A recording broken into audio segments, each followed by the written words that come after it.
La Biblia nos muestra que en al menos 3 ocasiones el Señor Jesús anunció a sus discípulos más cercanos que sería entregado a la muerte, advirtiéndoles incluso en una de esos anuncios, el tercero, advirtiéndole que moriría en una cruz y que al tercer día resucitaría. O sea que llegó incluso a compartirles detalle de cómo sería esa situación.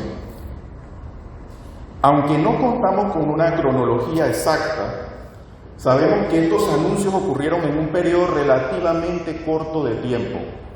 De hecho, se estima que pudo haber sido incluso en un periodo aproximado de 6 meses en el periodo en que se hicieron estos 3 anuncios por parte del Señor Jesucristo a su grupo más cercano. El primero fue justo después de que Pedro le reconociera como el Cristo. Ustedes recordarán ese pasaje, eso se encuentra en Mateo 16. El segundo anuncio fue después de la transfiguración. Y el tercero, en su camino final hacia Jerusalén, poco antes de la entrada triunfal. Este último probablemente un par de semanas antes de su crucifixión. Aunque los discípulos no comprendían plenamente el significado de sus palabras, de estos anuncios, es notable que el mismo Señor Jesucristo los estaba preparando para lo que venía. Los estaba preparando con estos 3 anuncios que les había hecho progresivamente a medida que se iba acercando esa fecha tan definitiva y trascendental. Hoy, nosotros como cristianos sí sabemos lo que implican esos anuncios y la magnitud de esos anuncios. Nosotros tenemos siempre presente ese acto inigualable de amor y sacrificio delante de nosotros. Sin embargo, hermanos, al acercarse esas fechas que vamos a tener en abril, que es fecha de conmemoración, es un tiempo oportuno hoy para reflexionar y prepararnos y enfocarnos en proclamar y vivir en respuesta al mensaje más trascendental de la historia, que es el mensaje de la cruz. Es oportuno siempre prepararse y no simplemente esperar que llegue algo para entonces nosotros poder vivir conforme a lo que recibimos, a esa verdad que recibimos, a ese mensaje que recibimos. En la vida cristiana, hermanos, muchos desean la gloria o admiran la gloria en el mensaje de la cruz sin el sacrificio que le acompaña. Es decir, la corona sin la cruz, y ambas están en el mismo lugar. La verdadera grandeza, hermanos, en el reino de Dios se encuentra en la humildad y obediencia, tal como lo mostró Jesucristo. En Filipenses 2, 5 al 11, dicho sea paso, el pasaje base para el mensaje de hoy, el apóstol Pablo nos llama a seguir el ejemplo de Cristo, quien siendo Dios se humilló hasta la muerte en la cruz para luego ser exaltado sobre todo nombre. Y es el propósito de este mensaje hoy en día, que nosotros preparemos nuestro corazón para la cruz, teniendo ese mismo sentir que tuvo nuestro Señor Jesucristo. Yo les acompaño entonces para este propósito a que lean conmigo con reverencia al Señor Filipenses 2, de 5 al 11. Dice la palabra del Señor. Haya pues en vosotros este sentir que hubo también en Cristo Jesús, el cual, siendo en forma de Dios, no estimó el ser igual a Dios como cosa a que aferrarse, sino que se despojó a sí mismo, tomando la forma de siervo, hecho semejante a los hombres. Y estando en la condición de hombre, se humilló a sí mismo, haciéndose obediente hasta la muerte y muerte de cruz. Por lo cual Dios también le exaltó hasta lo sumo y le dio un nombre que es sobre todo nombre, para que en el nombre de Jesús se doble toda rodilla de los que están en los cielos y en la tierra y debajo de la tierra, y toda lengua confiese que Jesucristo es el Señor, para gloria de Dios Padre. Gracias, Señor, la honra y la gloria son siempre tuyas, Señor. Te damos gracias en este y en todo momento, Señor, por ese mensaje que nos das a través de tu palabra, que es alimento espiritual para nosotros, Señor. Te damos gracias por la oportunidad y el privilegio que nos das de poder ver tu gloria a través de ella, Señor, de poder alimentarnos, Señor, a través de ella, de poder nutrirnos, desarrollarnos espiritualmente a través de ella para tener ese encuentro contigo, Señor, y que en las naciones, Señor, podamos ser reflejo de tu gloria y que todos en unidad, en común unión, podamos, Señor, proclamarte y declarar que tú eres Dios Todopoderoso y nuestro Señor. Toda honra y toda gloria te damos, Señor. No haya criterio alguno mío en este mensaje, Señor, sino que pon tu palabra, Señor, a través de este micrófono, Señor, que llegue ese mensaje a cada uno, llegue a la fibra más profunda de su corazón, Señor, que cada uno la aplique y que al salir de aquí la pueda proclamar. Toda honra y toda gloria te damos, Señor, en el nombre de tu amado nuestro Señor Jesucristo. Amén. Muy bien, hermanos, para dar un poco de contexto entonces al pasaje que acabamos de leer, la carta a los Filipenses, particularmente capítulo 2, versículos del 5 al 11, y sabemos pues que esta carta fue escrita por el apóstol Pablo mientras estaba en prisión en Roma. A pesar de su encarcelamiento, esta carta tiene la particularidad que está llena de gozo, ánimo y exhortación para la iglesia en Filipos, y en esa carta les llamaba a vivir en una unidad, humildad y servicio. En los versículos previos al que estamos tomando de base, que es Filipenses 2, del 1 al 4, Pablo ahí les enseña a no vivir con egoísmo ni vanagloria, sino a considerar a los demás como superiores a uno mismo. Y también buscar el bien del prójimo. Ese era el tenor de los versículos previos al que estamos tomando como base.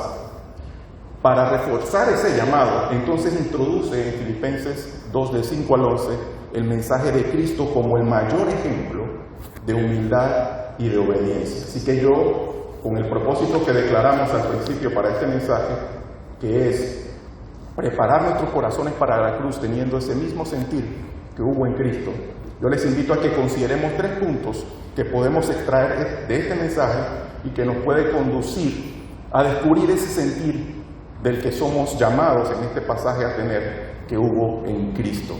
Primeramente vamos a ver, el primer punto es la humildad y servicio en favor de los necesitados. Y eso lo podemos ver o extraer de Filipenses 2, versículos del 5 al 7. Humildad y servicio en favor de los necesitados. La palabra, la porción de la palabra en la que basamos este punto, dice así: haya pues en vosotros, repito y hago énfasis en esto, haya pues en vosotros este sentir que hubo también en Cristo Jesús, el cual siendo en forma de Dios, no estimó el ser igual a Dios como cosa a que aferrarse, sino que se despojó a sí mismo, tomando forma de siervo, hecho semejante a los hombres. El apóstol Pablo, hermanos, aquí exhorta a los creyentes, y por eso hacía el énfasis, a adoptar el sentir de Cristo, lo que significa adoptar su actitud, su mentalidad de humildad y servicio. Jesús, siendo Dios, no se aferró a sus privilegios divinos, sino que Él se despojó a sí mismo, no dejó de ser Dios, haciendo énfasis también en ello, pero voluntariamente renuncia a esa gloria celestial para asumir la condición de siervo. Su encarnación, hermanos, el adoptar carne a su deidad, es la mayor demostración de humildad que podamos nosotros conocer. Y eso está plasmado muy puntualmente en este pasaje. El creador del universo toma la forma, se autolimita a su creación y vive como hombre. No vino como un rey en esplendor, eso vendrá. Vino como un siervo para cumplir el propósito del Padre. Este pasaje es un tesoro, hermanos. Y muchas veces este pasaje se toma en ese contexto, en el tesoro o la riqueza teológica que hay en él. Pero yo sigo resaltando lo que está al principio y con lo cual Pablo hace la introducción a esa riqueza teológica. Haya pues en vosotros este sentir que hubo también en Cristo. Hay un llamado a nosotros, antes de mostrarnos esa riqueza teológica que es sujeta de muchos comentaristas y estudios bíblicos. Este pasaje es un tesoro, es sujeto de mucho estudio y reflexión por comentaristas.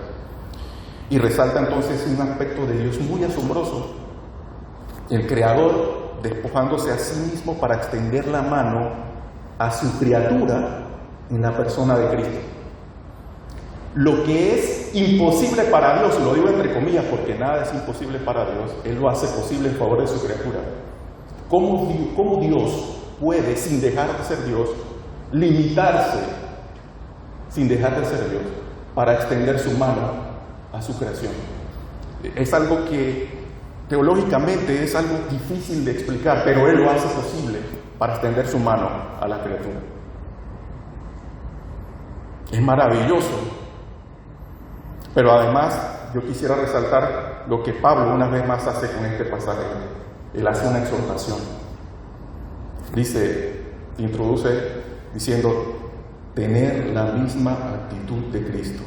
Esa palabra que está allí, el sentir, es una palabra que en griego es froneo y particularmente significa tener una mentalidad o disposición interior. Aquí Pablo llamaba a los filipenses y de paso a todos nosotros que hoy tenemos esa palabra, a tener ese mismo sentir, esa misma mentalidad, esa misma disposición interior que había en Cristo. ¿Cuál es esa disposición o mentalidad de la que él habla? La de despojarnos, hermanos, a nosotros mismos en favor de otros en necesidad vital. Y el ejemplo y la referencia que nos pone es esta riqueza teológica, de Dios despojándose y limitándose a su criatura para extenderle la mano. Si esa es la referencia que usa Pablo para decirnos que tengamos el mismo sentir de Cristo, yo quiero que ustedes analicen esta exhortación. Hay una referencia bíblica muy importante que también apunta a esto y que quizás nosotros la tengamos por allí en alguna lectura, pero quizás no la relacionemos con esto que acabamos de leer, y ese pasaje donde Jesús hace el lavatorio de los pies de sus discípulos. Cuando Jesús lavó los pies de sus discípulos, Él mostró de manera tangible lo que significa el verdadero liderazgo y servicio. Muchos apuntamos a la humildad que hay, pero había una enseñanza en esa acción de Jesús, y es apuntarnos al verdadero liderazgo y autoridad que hay de acuerdo a los valores del reino, del cual pertenecemos, hermano. A pesar de ser el maestro, Él se inclina a lavar los pies sucios de aquellos que le seguirían. Ese acto, hermano, simboliza su misión en la tierra. Allí está implícito, como una manera de enseñanza práctica, su misión en la tierra, rebajarse para limpiar el pecado de la humanidad. Dios se limita a la criatura para extenderle la mano. En la cultura de esa época, hermanos, lavar los pies era una tarea que estaba reservada para los siervos más bajos. Y esta referencia se las doy por si acaso no hay todavía un entendimiento de lo que estaba practicando Jesús en ese momento. Eso se reservaba no a todos los siervos, se reservaba a los más bajos. Había algunos que tenían cierta jerarquía, pero a los de más baja jerarquía, a esos se les asignaba esa labor, ya que las personas que ellos recibían caminaban por caminos polvorientos y bien sucios. Que Jesús es el maestro, porque esa connotación de maestro quizás tampoco la tengamos nosotros hoy en día como la tenían ellos en ese día. Al maestro le llamaban el rabí. Que Jesús realizara esto fue impactante para ellos. Rompió delante de ellos todas las normas sociales. Sus discípulos, especialmente Pedro, como sabemos de ese pasaje, quedaron asombrados porque esperaban que Él fuera servido, no que le sirvieran. Sin embargo, hermanos, Jesús usó este gesto para enseñarles su humildad, servicio y la necesidad que ellos tenían de ser limpiados espiritualmente. Ustedes recordarán que Pedro incluso se lo busca impedírselo, le dice, no me limpiarás los pies jamás. Pero él le dice, si yo no hago esto, no tomarás parte conmigo. Ahí es que Pedro reacciona ante la declaración que le acaba de decir, entonces dice, bueno, entonces lávame las manos y los pies también. Pero también hay una respuesta todavía aún más maravillosa de parte de Cristo, y les dice: usted, el que está lavado solo necesita lavarse los pies. Ellos ya por fe, espiritualmente, ya por fe, estaban aceptos para Cristo Jesús. Pero siempre en el camino, y para nosotros hoy en día es igual así, debemos lavar nuestros pies, debemos santificarnos, debemos estar en ese proceso. Pero nosotros que ya hemos recibido a Cristo hemos sido lavados. Ese acto que hizo Jesús allí anticipaba ya no bajo un anuncio como había hecho 3 veces que les dije al inicio, sino de una manera práctica. Ya él anunciaba su mayor sacrificio, que es en la cruz, donde él se humillaría aún más para lavar nuestros pecados. Si Jesús, siendo Dios, sirvió de esta manera, ¿cuánto más nosotros debemos hacerlo, hermano? Desde la perspectiva del reino al que pertenecemos, hermano, por ciudadanía, servir es autoridad. Desde la perspectiva del reino, servir es autoridad. Esa es la verdadera autoridad desde la perspectiva del reino, no como la ve el mundo. La humildad de Cristo entonces nos desafía a examinar nuestras actitudes diarias. Nos aferramos a nuestros derechos y privilegios que reclamamos en las calles, por ahí incluso derechos, o estamos dispuestos a servir a los demás primero antes de reclamar esos derechos. ¿Buscamos reconocimiento o estamos dispuestos a humillarnos para la gloria de Dios? ¿Reflejamos la actitud de servicio de Cristo en nuestro hogar, por ejemplo, iglesia y comunidad? ¿Reflejamos eso? ¿Reflejamos esa actitud de Cristo? El verdadero discípulo de Cristo, hermano, no busca grandeza terrenal, sino que sigue el ejemplo de su Maestro. ¿Quién es nuestro Maestro? No podemos, hermanos, acercarnos a la cruz con orgullo en el corazón. Por eso, en este mensaje, buscamos prepararnos para esa cruz, que tradicionalmente año a año tomamos en una fecha en particular. Debemos vaciarnos nosotros mismos para ser llenos de Cristo y servir a otros.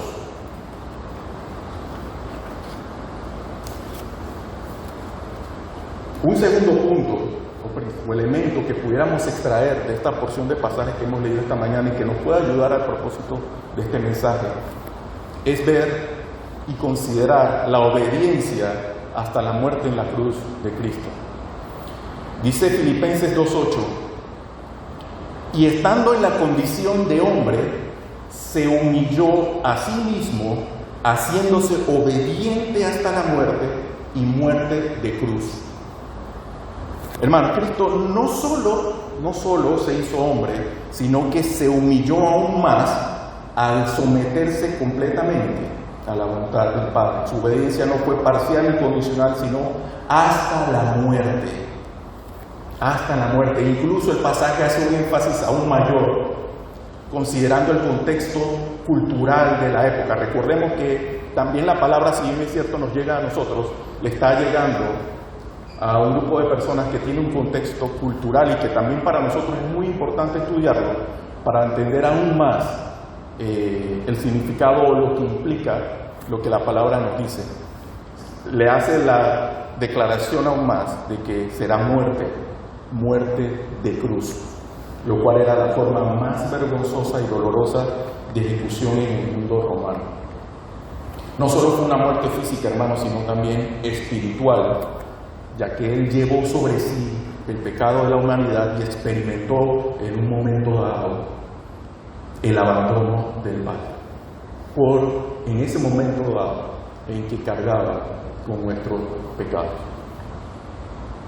Hay que resaltar, hermanos, en ese pasaje que la humillación de Cristo, y esto es algo muy importante porque a veces leemos este pasaje y se suele malinterpretar porque dice: y estando en la condición de hombre se humilló a sí mismo.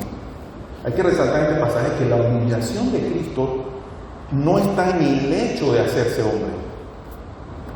Este pasaje suele malinterpretarse. Al contrario, hermano, la naturaleza humana en Cristo encontró redención, restauración y bendición. En Cristo, por el hecho de que Cristo es perfectamente hombre, nació con todo el proceso natural de los hombres, desde concepción. Pudo haber descendido como un ángel que viene ya con forma corpórea y demás, no. Él nació con todo el proceso natural del hombre. Y el hombre en Cristo, esa naturaleza encuentra redención, restauración y bendición. O sea que su humillación no está en el hecho de hacerse hombre. Su humillación radica en hacerse siervo, sometiéndose completamente, aún siendo Dios. El pasaje dice que se humilló a sí mismo. Eso implica que no fue forzado a hacerlo, ni por obligación. Fue su elección hacerse prójimo de la criatura, someterse y padecer por ella. Fue su elección. ¿Le sorprende a usted que Dios haga esto, hermanos? Pues nos debería sorprender aún más la soberbia del hombre respecto a su prójimo y a la creación, de la cual no es dueño.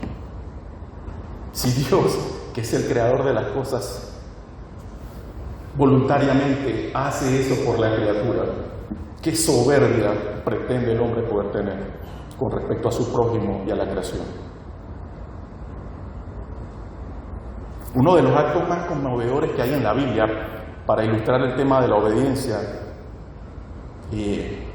la podemos encontrar en Abraham, un pasaje que hemos utilizado mucho para la presentación de nuestros mensajes, porque es un ejemplo muy característico, puntual, práctico y de enseñanza con respecto a la obediencia fiel, y es el de Abraham ofreciendo a Isaac. Dios le pide a Abraham que sacrifique a su hijo, el hijo de la promesa, en el monte Moriah. Aunque era una orden incomprensible y dolorosa, Abraham obedece sin vacilar, confiando en que Dios proveería. Por su parte, Isaac no se resistió, sino que permitió ser atado sobre el altar, incluso cargando la leña de su propio sacrificio. Esta es una imagen poderosa de lo que haría Cristo al cargar su cruz. Sin embargo, hermanos, en el último momento Dios detiene a Abraham y le provee un cordero en su lugar. Muy bonito y ilustrador pasaje real de la historia. Jesús, hermanos, en contraste, Él no tuvo sustituto. Él era el cordero. Él mismo fue el cordero provisto por Dios, el cordero perfecto, que se entregó voluntariamente en obediencia al Padre. Ni siquiera fue que el Padre lo obligó o forzó a estar ahí. Él voluntariamente fue como el Cordero perfecto. Su muerte en la cruz no fue accidental ni forzada, sino una decisión consciente de amor y sumisión total. Así como Abraham confió plenamente en Dios, Jesús también confió plenamente en el Padre hasta el final. Si Abraham, un hombre como usted y como yo, estuvo dispuesto a entregar en esa circunstancia particular a su hijo, ¿cuánto más nos impacta que Dios entrega a su propio hijo por nosotros? La cruz, hermanos, nos desafía, la imagen de la cruz nos desafía a una obediencia fiel y total, sin condiciones, reflejando la misma actitud humilde y de entrega de Cristo. A eso nos desafía esa imagen de la cruz. La obediencia de Jesús, hermanos, si la consideramos detalladamente y profundamente en nuestros corazones, nos reta a evaluar nuestro nivel de entrega. Nuestro modelo es Cristo, ¿sí? Evaluemos nuestro nivel de entrega, contrastémoslo con el de Cristo. ¿Obedecemos a Dios solo cuando es conveniente o estamos dispuestos a seguirlo hasta las últimas consecuencias? ¿Qué sacrificios estamos nosotros dispuestos a hacer por amor a Cristo? ¿Hay algo que nos impide rendirnos completamente a su voluntad? Hágase esa pregunta reflexiva interiormente, hermanos. Yo alguna vez escuché a un teólogo ya fallecido, pero que gracias a la tecnología su mensaje aún se preserva, está por ahí. Y este teólogo decía algo como: la medida de lo que tú estás dispuesto a sacrificar por mí, la medida de lo que tú estás dispuesto a sacrificar por mí, es la temperatura del amor que me tienes. ¿Cómo está esa temperatura en tu vida, hermano? ¿Está caliente, tibia o bajo cero? Siempre hay una correlación. Siempre hay una correlación. Eso nos lo ha enseñado Dios en su palabra, pero yo no sé si lo hemos considerado. Siempre hay una correlación entre sacrificio y amor. Siempre. Y eso lo plasmó ese teólogo en esa frase, y ahí lo comprendí exactamente. La medida de lo que tú estás dispuesto a sacrificar por mí es la temperatura del amor que tú me tienes. Cristo entregó todo. Ya lo hemos dicho muchas veces que no guardó nada. Si hubiera guardado algo, nosotros hubiésemos tenido que pagar por ese algo para poder ser salvos. Y ese algo para nosotros era infinito. Y no se guardó nada, entregó todo. Cuando Dios, y esa es la caracterización del amor, entregar todo, lo mejor, todo. Cuando Dios entrega algo de sí, lo hace en esa medida. No solo en el amor, sino su ira también. Aquellos que son merecedores de su ira la tendrán con todo el fulgor, de la misma manera en que Dios ama. La cruz, hermano, no es solo un símbolo de salvación, sino también un llamado a la obediencia. Si Cristo estuvo dispuesto a morir por nosotros, ¿estamos dispuestos a vivir para Él? Finalmente, hermanos, un tercer elemento que podemos extraer de este pasaje, particularmente en Filipenses 2, del 9 al 11, es la exaltación de Cristo y su señorío eterno. Dice la palabra en esa porción: por lo cual Dios también le exaltó hasta lo sumo y le dio un nombre que es sobre todo nombre, para que en el nombre de Jesús se doble toda rodilla de los que están en los cielos y en la tierra y debajo de la tierra, y toda lengua confiese que Jesucristo es el Señor, para la gloria de Dios Padre. Después de su humillación y muerte, hermanos, Jesús no quedó en la tumba. Dios lo exaltó hasta lo sumo, dándole el nombre que es sobre todo nombre. Su exaltación, hermanos, significa que su sacrificio fue aceptado y que ahora reina con autoridad absoluta. Servir es autoridad en la perspectiva del reino al que pertenecemos. Servir es autoridad. El resultado es que toda rodilla, hermanos, se doblará y toda lengua confesará que Jesús es el Señor. Y esto no solo se refiere a la iglesia, sino a la creación entera, incluso aquellos que lo rechazaron. Pero esos lo harán bajo otra condición. Pero todos doblarán rodilla. En los días previos a la crucifixión, Jesús enseñaba en el templo de Jerusalén y enfrentaba la creciente oposición de los líderes religiosos. Siempre, ustedes verán esa referencia constantemente en la palabra. Particularmente en Mateo 23, Jesús pronuncia un discurso contundente contra los escribas y fariseos, quienes, a pesar de contar como autoridad espiritual, entre comillas, actuaban con hipocresía y orgullo. Ellos buscaban nada más el reconocimiento público, disfrutaban de privilegios que tenían por tener esa investidura, y ellos exigían el cumplimiento estricto de normas que ni ellos mismos cumplían o obedecían. La religiosidad de ellos se basaba en las apariencias más que una verdadera obediencia a Dios. Mientras los fariseos buscaban exaltarse, hermanos, a sí mismos, Jesús le advierte a la multitud y a sus discípulos que el verdadero honor viene a aquellos que se humillan y sirven. Y es por eso que declara particularmente en ese pasaje, ese famoso pasaje de Mateo 23 que dice: porque el que se enaltece será humillado y el que se humilla será enaltecido. El mismo Señor Jesucristo, hermanos, es el mayor ejemplo de ese principio. Siendo Dios, se hace siervo y obedece fielmente plenamente hasta la cruz, por lo cual fue exaltado por el Padre. Con esa enseñanza, hermano, Jesús no solo consigue corregir la falsa religiosidad de su tiempo, sino que también nos llama a nosotros hoy en día a vivir con esa humildad, confiando en que Dios honra a quienes caminen en obediencia fiel y sincera. Si Jesús, hermano, que es Señor de todo, porque en Él, por Él y para Él fueron hechas todas las cosas, ¿es Él el Señor de nuestras vidas también? ¿Nos mostramos ante Él en rendición total o solo de manera vana o superficial?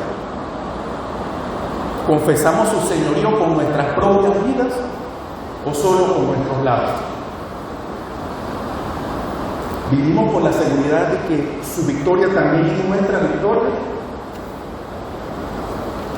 Un día, hermanos, todos van a reconocer el señorío de Cristo, todos. Los que lo hacen ahora en fe recibirán vida eterna. Los que lo hagan después en el juicio no tendrán oportunidad alguna de salvación. Hoy es el tiempo de rendir nuestro corazón a Él.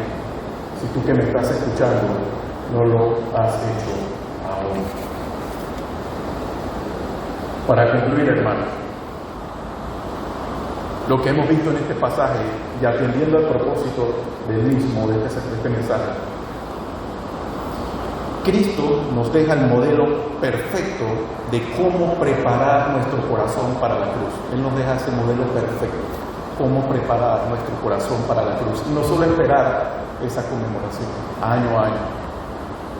Recordemos ese acto de sacrificio, por ende de amor infinito que Él tiene, que hizo por nosotros. Nosotros lo tenemos delante de nosotros perpetuamente. Y siempre debemos estar preparados para ese mensaje, no solo para proclamarlo, sino para vivir en respuesta a ese mensaje. Se supone que ese mensaje ha transformado nuestras vidas y debemos vivir con una respuesta a él. Primero, en la conclusión, humildad y servicio en favor de los necesitados. No aferrarnos a nuestros derechos, sino primeramente vivir para servir como lo hizo Cristo. Segundo, obediencia hasta la muerte en cruz como lo hizo Cristo. Seguir la voluntad de Dios con fidelidad para nosotros, aun cuando implique sacrificio. Seguir la voluntad de Dios con fidelidad, aun cuando implique sacrificio. Por último, la exaltación de Cristo y su señorío nos enseña que vivir bajo su autoridad con la certeza de victoria final es lo que debemos tener siempre en mente. Vivir con la certeza de su victoria final. Si algo debe quedar grabado, hermanos, en nuestro corazón de este mensaje, es mi oración que sea esta poderosa verdad que está en este verso en Filipenses 2:5. Haya pues en vosotros este sentir, esa mentalidad, esa disposición interior que hubo también en Cristo Jesús. A medida que nos acercamos entonces a la Semana Santa, examinemos nuestro corazón y reflexionemos si estamos listos para seguir a Cristo con humildad, obediencia y entrega. Amado Dios, te damos gracias, Señor, toda honra y toda gloria es tuya, Señor. Te damos gracias, Señor, por darnos el ejemplo de Cristo, Señor, y que este ejemplo nos ayude a preparar nuestros corazones para la cruz, siendo humildes, Señor, y aptos para todo servicio, Señor, al más necesitado. Que a la vez, Señor, nos permitas poder tener también esa obediencia fiel, Señor. Esa obediencia fiel, Señor, para seguirte, aunque esto implique sacrificio, Señor. Y que también, Señor, finalmente tengamos esa fe en tu victoria final, la cual nos lleve a la esperanza, Señor, de ese momento en que podamos estar compartiendo contigo, Señor, en el reino. Cuando ya venga, Señor, como un rey majestuoso, Señor, ya no como el siervo sufriente, Señor, como alguna vez ya te recibimos. Toda honra y toda gloria te damos, Señor, y que este mensaje haya llegado al corazón de cada uno. En el nombre de Cristo Jesús, amén.